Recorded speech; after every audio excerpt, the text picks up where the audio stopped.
Devil's Tower rises 386 meters straight up from the surrounding Wyoming plains, covered in vertical columns so perfectly hexagonal that some people have insisted it must be artificial. It isn't. Here's the real explanation. Around 50 million years ago, molten rock rose up from deep within the earth, but it never reached the surface as a volcanic eruption. Instead, it pushed into layers of sedimentary rock underground and stopped there, cooling slowly while still buried, forming a dense igneous rock called phonolite porphyry.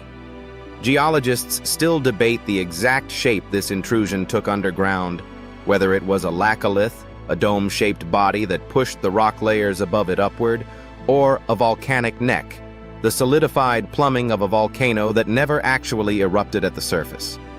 What happened next is the same process that shapes Giant's Causeway on the other side of the world. As the molten rock cooled, it contracted, and because it couldn't shrink evenly in every direction, it cracked instead. Those cracks organized into a repeating pattern, favoring hexagons because that shape releases stress most efficiently, and they grew downward through the cooling rock, splitting it into tall vertical columns. This process is called columnar jointing, and at Devil's Tower, some of these columns are among the largest of their kind on Earth. For tens of millions of years after this rock formed, it stayed completely buried beneath the sedimentary layers it had intruded into. The tower we see today only exists because of what happened next: erosion.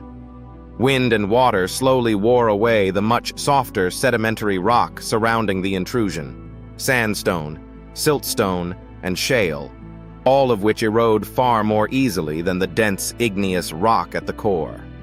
As that softer material disappeared, the resistant columns of phonolite porphyry were gradually exposed, left standing alone as the surrounding landscape was worn back down around them.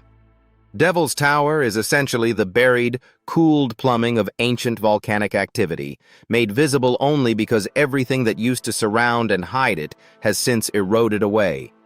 What looks like an impossibly geometric structure is really just cooling physics, acting on a scale of tens of millions of years.